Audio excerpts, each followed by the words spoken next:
오늘은 옥하는 목사님 다락방 교재 다윗이죠. 19가 나단의 책망이란 제목을 가지고 사무엘하 12장 1절부터 13절까지 말씀을 좀 살펴봤으면 좋겠습니다.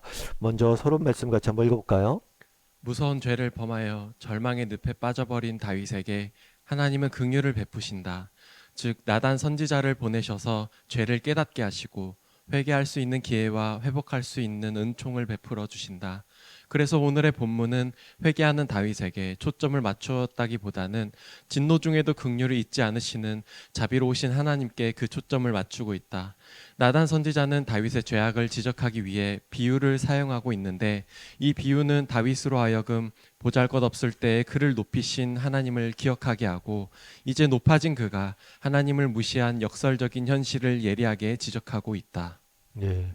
오늘은 뭘 배우냐면 지난 시간에 우리가 다윗의 범죄에 대해서 배우고 있죠. 다윗이 밧세바와 간음을 하게 됩니다. 밧세바와 간음을 했을 뿐만 아니라 이 간음한 사실을 숨기기 위해서 우리아를 죽이죠. 우리아를 죽이게 됩니다. 이런 다윗의 범죄에 대해서 다윗은 어쩌면 자기는 이 부분에 대해서 특별히 어떤 죄의식을 못 느끼고 있었을지 몰라요. 근데 하나님께서 다윗을 찾아가죠. 찾아가서 뭘 했냐면 다윗에게 회개할 수 있는 기회와 회복할 수 있는 은총을 주십니다. 그래서 하나님께서 어떻게 다윗에게 찾아가서 그를 회개시키시고 회복시켰는지 오늘 좀 배워봤으면 좋겠어요. 그래서 사실 우리도 이 땅 살다 보면 어떤 잘못도 하고 죄도 짓고 그러죠. 근데 하나님께서 우리 인생을 어떻게 지키고 보호하시는지 한번 돌아보고 또 하나님의 그 넓은 사랑에 대해 다시 한번 느끼는 시간이 되었으면 좋겠습니다. 우리 먼저 1번 문제 읽어볼까요? 나단 선지자가 다윗에게 죄를 지적하기 전까지는 다윗이 하나님 앞에서 자기의 죄를 인정하거나 양심의 가책을 별로 느낀 것 같지 않다. 아마 이렇게 생각했는지 모른다. 왕으로서 이 정도의 일을 가지고 뭘 그래. 우리는 그가 왕이기 전에 위대한 신앙의 인물이요 선지자라는 사실을 기억할 때 어떻게 그럴 수가 있는가 하고 놀라지 않을 수 없다. 다윗의 이런 모습을 보면서 우리는 무엇을 느낄 수 있는가? 예, 다윗의 이런 모습을 보면서 우리는 무엇을 느낄 수 있는가? 라고 이제 묻고 있죠. 사실 우리는 그래요. 다윗 같은 경우에는 우리가 굉장히 하나님 마음이 아픈 사람이다. 이런 이야기를 들었죠. 굉장히 좋은 신앙인이라고 알고 있는데 다윗이 범죄합니다. 그래 실수로 범죄할 수도 있을지 몰라요. 근데 범죄한 다음에 뭐예요? 범죄한 다음에 어, 어떤 회개조차도 안 하고 어떤 반응조차도 보이지 않습니다. 어떻게 이럴 수 있을까 이런 생각을 하게 되는 거죠. 근데 우리가 한 가지 생각해야 될 게 뭐냐면 그런 거예요. 우리도 다윗처럼 이럴 수 있다는 거죠. 사실 인간에게 양심이란 게 있습니다. 그런데 이 양심이란 것 자체는 절대적인 기준이 못 돼요. 왜냐하면 인간의 양심은 언제든지 뭘 할 수 있어요? 인간의 양심은 이 양심 자체가 뭘 할 수 있냐면 타락할 수 있다는 거예요. 저희 자녀들만 봐도 초등학교 때 어렸을 때는 한번 그러더라고요. 큰애가 아빠하고 막 울면서 내가 오늘 너무 큰 잘못을 한 것 같아 하고 울면서 이렇게 왔어요. 그래갖고 왜 그랬더니만 친구한테 자기가 욕했다고 그래요. 친구한테 욕한 게 너무나 마음이 아픈 거죠. 그런데 지금 청소년기가 되니까 어때요? 욕을 입에 달고 살잖아요. 그만큼 무감각해지는 거예요. 과거에는 욕 하나 했던 것 그것이 내 마음을 찔렀는데 더 이상 이제 마음을 찌르지 않는다는 거예요. 이건 단순히 아이의 문제만이 아니에요. 우리도 마찬가지. 우리도 살다 보면 우리가 뭘 할 수 있어요? 무감각해질 수가 있습니다. 왜냐하면 우리가 죄에 익숙해져 있기 때문이죠. 그래서 다윗은 어떻게 다윗이 이럴 수 있냐? 이게 죄의 특성이에요. 죄에 대해서 뭐 할 수 있어요? 무감각해질 수 있어요. 무감각해지면 그 다음에 죄를 져도 그게 죄인지 모르는 거예요. 그러니까 사람들이 그렇게 악해지는 거죠. 그럼 뭘 해야 될까요? 우리도 객관적인 기준이 필요해요. 그래서 늘 우리의 양심이 아니라 정말 우리가 뭐 아침마다 일어나서 거울 비춰보잖아요. 왜 거울을 비춰봐요? 거울을 봐요. 여러분 하루 살면서 얼마나 거울 많이 봅니까? 거울을 보면서 내 모습을 비춰보는 거지. 객관적인 시각으로. 마찬가지로 우리도 늘 객관적인 시각으로 자기를 볼 수 있는 훈련이 필요해요. 그래서 우리가 말씀 배우는 거예요. 말씀을 통해서 말씀이 이렇게 말씀하시는구나. 그럼 나는 어떨까? 끊임없이 비춰봐야 돼요. 그래야지만 우리의 정말 우리의 사상이 우리의 생각이 양심이 타락하는 것을 막을 수 있는 것. 이번 문제 같이 한번 읽어볼까요? 하나님께서 나단 선지자를 다윗에게 언제 보내셨다고 생각하는가? 사무엘하 11장 5절과 12장 14절을 참고해서 말해보라. 네. 사무엘하 11장 5절에 보면 이렇게 돼 있어요. 그 여인이 임신함에 사람을 보내 다윗에게 말하여 이르되 내가 임신하였나이다 하니 그 여인은 바세바죠. 바세바가 뭘 했냐면 임신을 했어요. 그래서 다윗에게 알린 거죠. 자기가 임신을 했다. 아이를 가졌다. 그런데 사무엘하 12장 14절에 보면 이 일로 말미암아 여호와의 원수가 크게 비방할 거를 얻게 하였으니 당신이 낳은 아이가 반드시 죽으리라. 아이를 낳았다고 그랬어요. 임신했는데 아이를 낳았으니까 시간적으로는 최소 얼마의 시간이 걸린 거야? 한 1년 정도. 1년 이상의 시간이 걸렸다고 볼 수가 있어요. 그래서 다윗은 자기가 범죄했잖아요. 범죄했는데 1년이 넘도록 그 범죄한 사실에 대해서 회개하거나 어떤 정말 양심의 가책을 느끼거나 그러지 않고 무던하게 이 죄의 현실에 익숙해져서 살고 있는 모습들을 보게 되는 거죠. 우리 3번 문제 같이 한번 읽어볼까요? 하나님께서는 다윗이 범죄하자마자 나단 선지자를 즉시 보내시지 않았음을 알 수 있다. 이렇게 많은 시간이 경과한 후에 나단 선지자를 다윗에게 보낸 이유는 무엇이라고 생각하는가? 네, 그렇죠. 다윗이 범죄하자마자 뭐예요? 즉시 보내지 않았어요. 즉시 책망하지 않았다는 거예요. 죄를 드러내지 않았어요. 그렇다면 왜 1년 동안 기다렸다는 거예요? 왜 기다렸냐는 거예요. 그 이유는 무엇인지 살펴보자. 계시록 보면 2장 20절에 이렇게 돼 있어요. 또 내가 그에게 회개할 기회를 주었으되 자기의 음행을 회개하지 아니하는도다. 이게 두아디아 교회에 대해서 경고하는 메시지예요. 경고하는데 뭐라고 그러냐면 이 두아디아 교회가 음행을 저질렀어요. 근데 하나님께서 먼저 무엇을 했냐면 회개할 기회를 먼저 주셨어요. 근데 그들이 회개하지 않았다라고 이야기하거든요.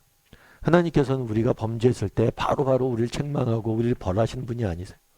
정말 우리를 인내하고 정말 자비롭게 우리를 기다려주는 분이에요. 왜요? 우리가 스스로 깨닫고 회개할 수 있는 기회를 주시는 거예요. 사실 이런 기회가 있었기 때문에 오늘 우리가 있는 거죠.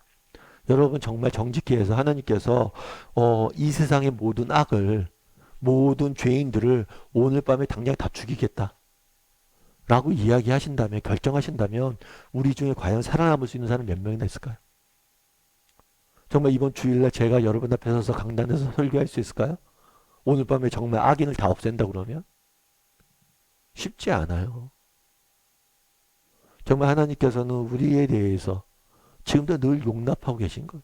우리가 범죄할 때마다 정말 우리가 잘못할 때마다 우리가 회개하고 돌아오길 기다리고 있는 거죠. 그날의 다윗도 마찬가지란 거예요. 하나님께서 다윗을 기다려 주셨던 거예요. 그래서 이런 하나님의 마음을 알아야 돼요. 가끔 우리가 그런 생각이 들죠. 왜 하나님 진짜 살아계시는가? 왜 악한 악인들을 저렇게 가만히 두시는가? 정말 악인들 왜 지금 당장 없애지 않는가? 우리가 기억할 것은 뭐냐면 우리도 없어져야 될 악인 중에 한 명이란 거예요. 그래서 우리를 기다려주는 거예요. 4번 문제 같이 한번 읽어볼까요?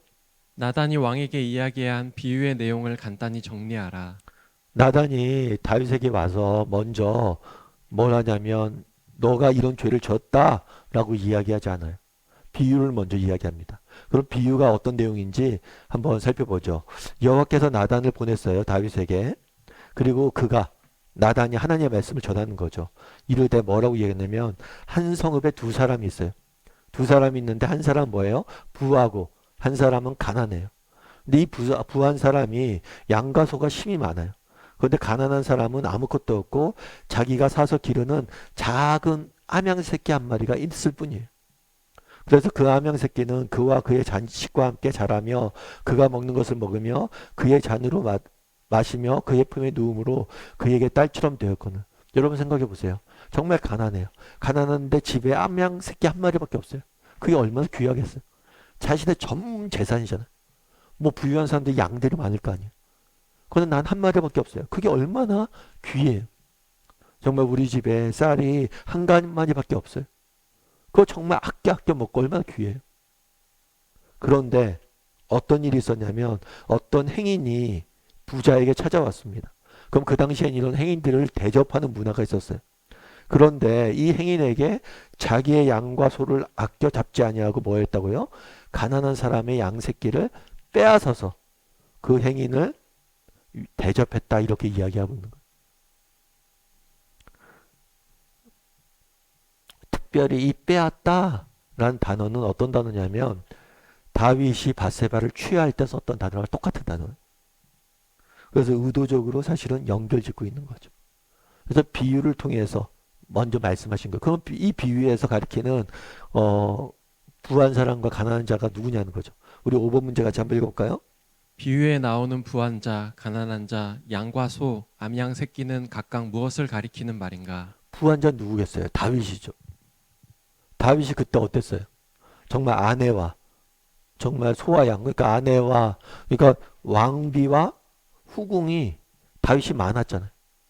이미 충분히 정말 사랑하는 여인들이 있었잖아요. 그런데 가난한 자에게 뭐예요? 가난한 자는 누구예요? 우리아죠. 우리아의 한 명밖에 없는 아내를 뭐란 거예요? 자기가 뺏은 거죠. 자기가 너무나 많은 것들을 누리고 있고 왕비도 두고 후궁도 두고 이랬는데 부인을 이렇게 많이 뒀는데 또 다른 사람의 부인을 뺏는 거예요. 그걸 비유로 알려준 거죠. 6번 문제 같이 한번 읽어볼까요?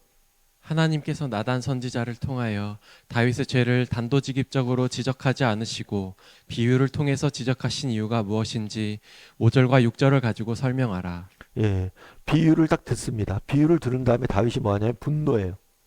뭐라고 이야기되면 다윗이 그 사람을 말미암아 노하여 분노했어요. 분노했어요.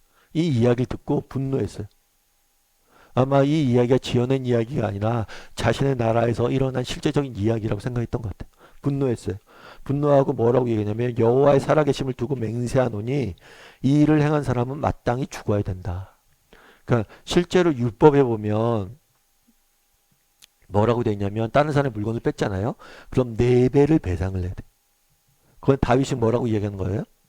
아니 4배 배상해서 될 게 아니다. 이렇게 악한 사람은 그냥 죽어야 된다. 죽여야 된다. 이렇게 말하는 거예요.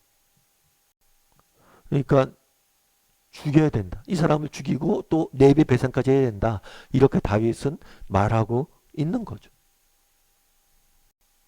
아마 이렇게 분노한 배경에는 다윗이 뭐예요? 목동이었던 그런 경험이 작용했겠죠. 목동이다 보니까 얼마나 양을 귀히 여겼겠어요. 그 양을 뺏겼다라고 생각했을 때 그때 그 심정을 누구보다 잘 알아서 그럴 수도 있겠죠. 그런데 그렇다면 왜 하나님께서는 이렇게 비유를 먼저 이야기했냐는 거예요. 이게 바로 우리 거울 치료 있잖아요. 거울 치료. 거울 치료는 뭐예요? 자기가 얼마나 잘못했는지를 다른 사람의 행동을 통해서 알게 하는 거예요.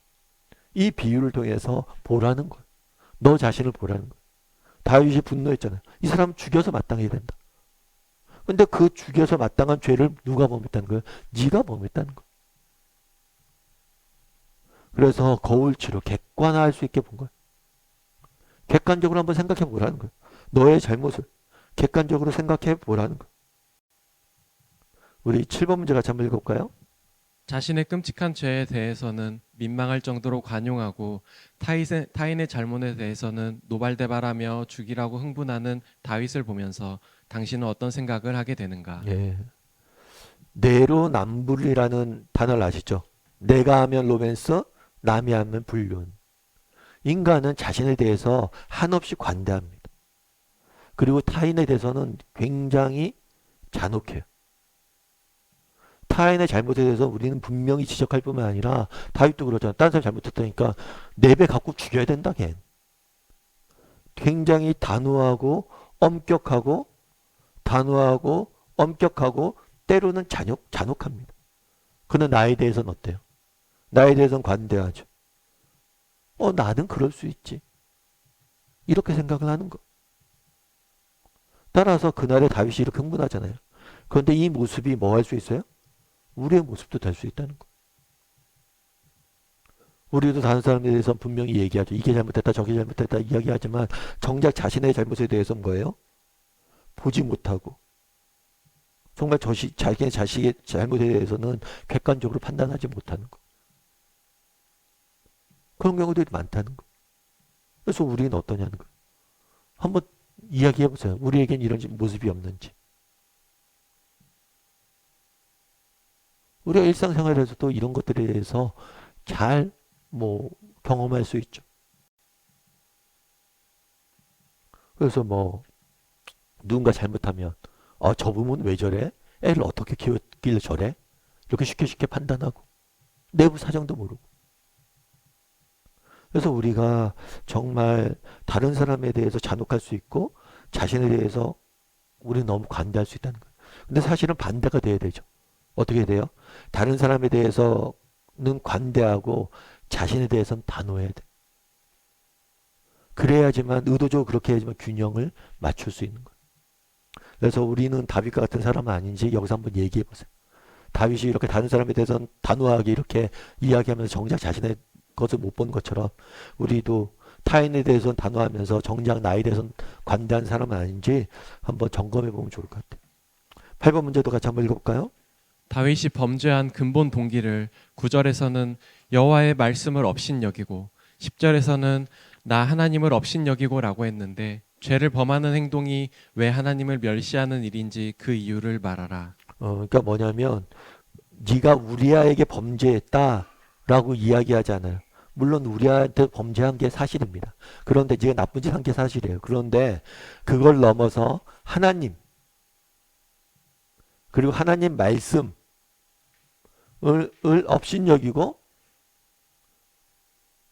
범죄했다는 거예요. 그러니까 네가 행한 것은 하나님을 향한 범죄라는 거예요. 왜 그런지 9절과 10절 이렇게 돼 있어요. 그러한데 어찌하여 내가 여호와의 말씀을 뭐예요? 업신여기고 나 보기에 뭐 했다고요? 악을 행하였으며 내가 칼로 햇사람 우리아를 치되 암몬 자손의 칼로 죽이고 그의 아내를 빼앗아 내 아내로 삼았도다. 이제 내가 나를 업신여기고 햇사람 우리아 아내를 빼앗았으니 내 아내를 삼았은즉 칼이 내 집에서 영원토록 떠나지 아니할 것이다. 왜냐면 제가 종종 말씀드리지만 어떤 작품이 하나 있어요. 예술 작품이. 이 작품을 의도적으로 파손합니다. 그러면 이것은 이 작품을 소유한 사람에게 대한 모욕이에요. 뿐만 아니라 이 작품을 그린 작가에 대한 모욕이기도 해요. 따라서 우리가 다른 사람에게 죄를 범하잖아요. 그 사람을 죽이거나 욕하거나 그 사람을 해코지하잖아요. 그거는 그 사람에 대한 범죄이기도 하지만 그 사람을 만드신 하나님에 대한 범죄인 거예요. 그래서 우리가 짓는 죄는 늘 이중성을 갖고 있어요. 이걸 기억해야 돼. 내가 다른 사람한테 욕하고 다른 사람한테 분노하고 다른 사람한테 해코지하고 이것이 다른 사람을 비방하고 다른 사람을 판단하고 다른 사람을 정죄하고 이것을 다른 사람을 비방하고 정죄하고 판단하는 것이 아니라 하나님을 그렇게 하는 거라는 거예요. 하나님을 욕하는 거라는 거예요. 다른 사람을 욕하는 게 아니라 하나님을 욕하는 거라는 거예요. 왜요? 그가 하나님의 작품이기 때문에. 그 작품을 우리가 뭐예요? 파괴했기 때문이란 거예요. 그 다음에 또 한 가지 더 우리가 기억할 것이 있어요. 그건 뭐냐면 여러분 우리 자녀가 잘못하잖아요. 자녀가 잘못하면 부모 입장에서는 어때요? 정말 자녀가 잘못하면 제일 큰 상처는 누가 받느냐면 부모가 받아요. 부모가 얼마나 안타깝습니까? 정말 가슴이 찢어지잖아요. 제가 왜 저렇게 행동할까? 제가 왜 저렇게 살까? 하나님은 마찬가지라는 거예요. 그날에 정말 다윗을 범죄하잖아요. 하나님이 다윗을 얼마나 아껴요. 근데 그가 범죄하고 이렇게 나쁜 짓을 하면 누가 제일 상처받아요? 하나님이 상처받는 거예요. 가슴 아파하는 거예요. 내가 너무나 슬프고 아프다는 거예요. 너 때문에. 왜 그랬냐는 거예요. 우리 9번 문제 같이 한번 읽어볼까요? 왕자에 앉아 자신의 추악한 죄를 신하한테서 지적당하는 일은 왕으로서 매우 참기 어려운 일이었을 것이다. 나단의 책망을 받자 다윗의 반응이 어떠하였는가? 그리고 그의 말과 태도가 진실하게 회개하는 마음을 담고 있다는 것을 사울 왕의 경우와 비교해서 말하라. 뭐라냐면 나단의 책망을 받자 다윗이 어땠어요? 내가 여호와께 범죄하였다. 나단을 통해서 지적을 했잖아요. 그러면 우리가 뭘 할 수 있냐면 핑계를 댈 수 있어요. 아, 내가 여차여차해서 했습니다. 그리고 자기 합리화를 할 수가 있어요. 또 뭘 할 수 있어요? 부인할 수 있어요. 아니다, 난 하지 않았다. 오해가 있다. 이렇게 부인할 수도 있고 핑계를 댈 수 있어요. 어쩔 수 없었다. 부득이했다. 그리고 또한 자기 합리화를 할 수도 있어요. 그런데 다윗은 뭘 한 거예요? 바로 하나님 앞에 무릎 꿇고 회개한 거. 참 다윗을 보면 그의 인생에 실수와 잘못이 많은 사람이에요. 그런데 그가 잘하는 게 있어요. 그건 뭐예요? 정말 하나님께서 딱 이렇게 지적하실 때 뭐예요? 바로 돌아오는 거예요. 하나님 앞에 바로 무릎 꿇는 거예요. 하나님 잘못했습니다. 라고 하나님 앞에 돌아가는 거예요. 이게 다윗이 가장 잘하는 면 중에 하나예요. 이게 또 사울의 모습과는 대조가 되는 거죠. 사울은 뭐라고 그랬냐면 어찌하여 왕이 여호와의 목소리를 청종치 아니하고 탈취하기에만 급하여 여호와께서 악하게 여기신 일을 행하였나이까. 사울이 사무엘에게 이르되 나는 실로 여호와의 목소리를 청종하여 여호와께서 보내신 길로 가서 아말렉 왕 아각을 끌어왔고 아말렉 사람들 진멸하였다. 사무엘을 보내서 하나님께서 사울을 책망합니다. 그랬을 때 뭐라고 그러냐면 사울은 뭐 어떤 반응을 보내요? 아니다. 나는 말씀을 들었다. 일단 부인하는 거예요. 내가 봐라. 내가 아말렉과 싸워서 이기지 않았냐. 그러면 사울이 계속 이야기하죠. 사무엘에게 이르되 내가 범죄하였나이다. 내가 여호와의 명령과 당신의 말씀을 어긴 것은 내가 백성을 두려워 그들의 말을 청종하였습니다. 처음엔 부인해요. 그 다음에는 합리화를 해. 핑계를 대. 내가 그래도 부인을 하다가 사무엘이 정확히 죄를 지적하니까 뭐라고 그래요? 내가 두려워서 그랬다. 저 백성들이 문제라는 거예요. 백성들이 나를 위협하지 않았다면 내가 그러지 않았을 건데. 내가 백성들 위해서. 그러니까 핑계를 대는 거죠. 뭐 백성들이 직접적으로 위협은 안 했겠지만 그들의 눈치를 보면서 그랬다. 뭐 이렇게 했는데 거짓말이죠. 백성들의 말고 하나님의 말, 누구의 말을 들어야 돼? 누구의 눈치를 봐야 돼? 그래서 사울은 끊임없이 처음에 부인하고 핑계대고 자기 합리화를 계속해서 하는 거예요. 이거와 무엇이 다윗의 오늘 본문의 반응과는 대조가 되는 거죠. 10번 문제 같이 한번 읽어볼까요? 다윗이 자기 체면을 무릅쓰고 진심으로 회개하자 하나님께서 그에게 베푸신 은혜가 무엇인가? 네. 오늘 본문에 보면 이렇게 되어 있죠. 13절에서 내가 범죄하였나이다 말했어요. 길게 말하지 않습니다. 그래요. 제가 잘못했습니다. 그래서 하나님께서 뭐라고 그래요? 당신의 죄를 사하였으니 당신이 죽지 아니할 것이다. 다윗이 아까 그런 얘기를 했잖아요. 비유를 통해서. 이런 사람 어떻게 되냐? 죽여야 된다.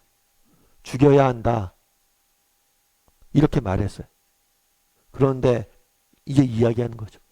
어쩌면 율법에 의하면 정말 너는 죽을 죄를 졌지만 그리고 네가 그런 사람 죽여야 된다고 생각하겠지만 하나님께서는 너의 죄를 사하시고 너를 죽게 하지 않으실 것이다 말씀하시는 거예요.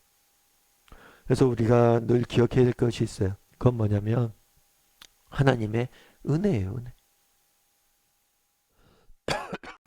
하나님은 은혜와 자비가 무궁하신 분이에요. 정말 우리가 우리의 잘못을 갖고 하나님께 가면 하나님께서 우리의 죄를 사하시고 우리를 뭐예요? 회복시킬 거예요. 그 사실을 우리가 잊으면 안 되는 거예요. 우리 11번 문제 같이 한번 읽어볼까요? 당신이 범죄했을 때 하나님께서는 어떠한 방법으로 당신의 죄를 깨닫게 하셨는지 구체적인 체험을 들어 말해보라. 네. 이전에 우리가 한번 앞의 문제에서 생각해 볼 게 있어요. 뭐냐면 사울이 있잖아요. 그리고 다윗이 있어요. 아까 얘기했지만 사울은 뭘 했어요? 정말 사무엘이 죄에 대해서 지적을 했을 때 진정으로 회개하지 않았어요. 여전히 부인하고 핑계를 대는 모습을 보게 돼요. 그런데 다윗은 뭘 했어요? 진심으로 회개했잖아요. 그 결과는 어땠어요? 우리가 알잖아요. 정말 우리는 가끔 그런 생각을 하죠. 왜 사울은 하나님께 용서하지 않고 다윗은 용서했습니까? 그런데 정말 다윗은 뭐라는 거예요? 지적받아 진심으로 회개했잖아요. 회개해야지만 뭐라는 거예요? 하나님의 자비와 은혜를 맛볼 수 있는 거예요. 회개하지 않으면 자비와 은혜를 맛보지 못해요. 예를 들면 그런 거예요. 우리가 아이가 감기가 걸립니다. 그럼 아이들의 감기약을 먹이잖아요. 그럼 아이들 감기약이 쓰잖아요. 쓰니까 뭐예요? 뱉어요. 뱉으면 정말 그 약을 먹어야 되잖아요. 쓰지만. 그래야지 낫잖아요, 병. 아무리 부모가 애를 써서 약을 뭐 알약을 부셔서 정말 가루약을 만들고 초콜릿을 준다고 하고 막 그렇게 해도 뭐예요? 계속해서 뱉으면 안 돼. 받아들여야 돼. 이 회개라는 건 뭐냐면 우리의 잘못을 인정하는 것이기도 하지만 하나님의 자비와 은혜 앞에 우리를 맡기는 거예요. 다윗은 하나님 앞에 맡긴 거죠. 자신의 잘못에 대해서 정말 회개하고 하나님 죽을 죄를 졌습니다. 그런데 사울은 그러지 않죠. 그러자 그 결과가 전혀 달랐던 거예요. 그래서 우리도 회개할 수 있어야 된다는 거예요. 11문제 이렇게 돼 있죠. 우리가 범죄했을 때 하나님께서 뭐 한다고요? 우리의 죄를 깨닫게 하시는지, 어떤 방법을 깨닫게 하시는지 구체적인 체험을 들어보라. 뭐 우리가 다윗처럼 이렇게 살인을 하고 간음을 하고 그러지 않았을 거예요. 그럼에도 불구하고 우리가 일상을 살면서 크고 작은 범죄들을 저지르잖아요. 잘못들을 저지르잖아요. 이런 것들을 여러분들은 어떻게 깨닫게 되는지, 하나님께서 어떻게 여러분들에게 깨닫게 하시는지 한번 구체적으로 좀 이야기를 나눠봐요. 뭐 여러 가지 방법이 있겠죠. 첫 번째 어떤 방법이 있을까요? 말씀을 통해서. 오늘 다윗에 대해서 배우잖아요. 다윗에 대해서 배우는데 이거 다윗 잘못했네. 이런 시각으로 보면 말씀 통해서 깨달을 수 있는 게 없어요. 근데 다윗의 잘못을 보면서 나에겐 이런 모습이 없을까? 이렇게 하다 보면 뭐예요? 아, 나도 이런 모습이 있을 수 있겠구나. 자신의 잘못들을 깨달아지는 거죠. 또 공동체를 통해서 이런 걸 느낄 때도 있죠. 우리가 다락방에서 이렇게 이야기 나누잖아요. 다윗 갖고 말씀 나누다 보면 이 사람이 저런 얘기하고 이 사람이 오늘도 이런 얘기를 하면서 A라는 집사님이 사실은 저는 이런 식으로 잘못을 깨달아요. 사실은 제가 이런 잘못을 했는데 하나님께서 이렇게 저에게 깨닫게 해주셨어요. 이런 이야기를 듣다 보면 뭐 하는 거예요? 다른 사람의 말을 통해서 나도 깨달아지는 게 있죠. 아, 저런 것도 잘못이구나. 저렇게 잘못도 깨달을 수 있구나. 그래서 우리가 하나님의 말씀을 통해서 깨달을 수도 있어요. 그리고 공동체를 통해서 사람을 통해서 우리가 깨달을 수도 있어요. 다른 사람의 말이나 행동을 통해서 우리가 알 수도 있는 거죠. 또 어떤 게 있을 수 있어요? 기도 중에 깨달아지는 것도 있죠. 기도하다 보면 정말 하나님께서 우리의 마음을 만지시잖아요. 하나님의 음성을 듣잖아요. 야, 승원아. 근데 너 이런 거 문제 있지 않아, 지금? 이런 깨달음들이 있잖아요. 그래, 때로는 말씀으로, 때로는 공동체 가운데, 때로는 기도를 통해서, 때로는 뭐, 우리가 예를 들어서 뭐 지나가다가 책이나 뭐 영화나 이런 걸 보다가도 깨달아지는 게 있죠. 자연의 현상들을 통해서 깨달아지는 것도 있고. 정말 뭐 그런 거 있잖아요. 동물의 세계 이런 거 보면서 야, 동물의 세계를 보면서 그런 게 깨달아지죠. 야, 내가 동물과 차이가 없구나. 똑같은 존재구나. 다양한 요소를 통해서 우리는 깨달을 수 있어요. 근데 이때 중요한 건 뭐냐? 이거는 우리의 마음이 어떤 마음이냐면 하나님의 음성을 들으려는 마음이 경청하려는 마음이. 우리가 이런 이야기를 많이 들거든요. 라디오 주파수 이야기. 라디오가 있어요. 라디오 주파수가 맞춰야지 소리가 들리잖아요. 하나님께서 지금 주파수가 계속 흐르고 있어요. 흐르고 있는데 우리는 못 느끼죠. 그런데 딱 주파수를 맞출 때 뭐예요? 딱 소리가 들리는 거죠. 마찬가지로 하나님은 정말 말씀을 통해서 기도할 때 공동체를 통해서 자연현상들을 통해서 우리에게 끊임없이 말씀하고 계세요. 그런데 우리가 못 듣는 거예요. 그래서 뭘 해야 돼? 주파수를 맞춰야 돼. 하나님의 말씀을 들으려고 해야 돼. 겸손히. 아, 나는 뭐 잘못한 게 없는가? 이런 부분들. 그래서 저는 우리 그리스도인들이 가져야 될 가장 중요한 능력 중에 하나가 뭐냐면 자기 성찰이라고 그래요. 자기 성찰. 다윗은 무엇보다도 자기 성찰을 할 줄 아는 사람이었어요. 자신의 잘못에 대해서 돌아보고 그것을 고치려고 노력했던 사람. 그러니까 우리는 누구나 잘못합니다. 우리는 누구나 실수해요. 그거는 부인할 수 없어요. 근데 중요한 건 뭐냐면 자기 성찰의 능력이 있느냐 없느냐. 정말 중요한 건 자기 성찰의 능력. 내가 내 모습을 돌아볼 수 있는 능력만 있다면 그것을 말씀이 되었건 공동체가 되었건 기도가 되었건 어떤 현상을 통해서 깨달을 수 있는 그런 능력만 있다면 우리는 넘어지지만 실패하진 않아요. 다시 일어설 수 있어요. 왜? 하나님께서 가져가면 회복시킬 것이기 때문이에요. 그래서 우리가 늘 자기 성찰을 좀 해야 돼. 그리고 또 성찰이 됐다면 여러분 두려워하지 마세요. 정말 다윗이 그렇게 범죄했잖아요. 그럼에도 불구하고 다윗에게 뭐라고 얘기해? 네가 죽지 않을 것이다. 더 큰 은혜로 우리를 감싸주세요. 그래서 여러분들이 이 사실을 알아야 돼. 여러분 범죄하면 하나님 앞에 가져가야 됩니다. 그러면 하나님께서 회복시켜 주세요. 12번 문제 같이 한번 읽어볼까요? 회개가 진실하면 하나님은 용서하시고 위로해 주신다. 용서받은 자가 누리는 참된 행복은 무엇이라고 생각하는지 각자가 받은 은혜를 가지고 나누라. 회개가 진실한 뭐예요? 하나님이 용서해주고 위로해준다. 정말 회개, 용서받은 자가 누리는 참된 행복은 무엇인지 각자 이야기 좀 나눠봤으면 좋겠어요. 정말 용서받은 자가 누리는 행복은 뭘까요? 여러분, 용서받는다는 것 사실 자체가 큰 위로예요. 하나님께서 우리를 용서해 주시고 또 우리를 뭐예요? 위로해 주시고 우리를 회복시켜 주세요. 무엇보다도 처음 누리는 회복은 뭐냐면 하나님과의 관계인 것 같아요. 여러분 우리가 어떤 잘못이나 범죄해 보세요. 그럼 하나님과의 관계가 뭐예요? 틀어질 수밖에 없어요. 여러분 우리 자녀들도 집안에서 뭐 아빠 몰래 어떤 잘못해 보세요. 그럼 아빠 슬슬 피하잖아요. 그게 죄의 속성이에요. 우리가 죄를 짓고 뭘 잘못하면 하나님으로부터 멀어질 수밖에 없습니다. 그건 100에 100 정확해. 그런데 정말 그것들을 회복하면 제일 먼저 회복되는 게 뭐예요? 하나님과의 관계. 여러분 이 하나님과의 관계만 회복되면 그 다음에 나머지 것들은 자연스럽게 해결돼요. 제일 우리가 살면서 중요한 게 뭐냐면 하나님과의 관계. 이것이 무너지면 다 무너지는 거. 그래서 죄가 무서운 거예요. 죄는 하나님과 우리의 관계를 파괴하고 우리를 하나님으로부터 멀어지게 만들기 때문에. 근데 정말 우리가 회개하고 정말 하나님 앞에 나가잖아요. 그럼 하나님과의 관계가 회복되는 거. 그럼 하나님과의 관계가 회복되면 뭐예요? 하나님의 용서와 위로를 맛보고 나머지 삶의 문제들도 해결이 되는 거. 그래서 여러분 정말 하나님 앞에 나와서 진심으로 회개할 수 있는 사람이 되어야 돼요. 그럼 하나님 앞에 나가서 회개한다. 그럼 하나님께서 우리와의 관계를 회복시키세요. 그런 다음에 삶의 문제를 해결해 주세요. 내가 잘못됐던 것들, 우리의 죄악들, 그리고 그 죄의 결과들, 이런 것들을 바로 잡아주세요.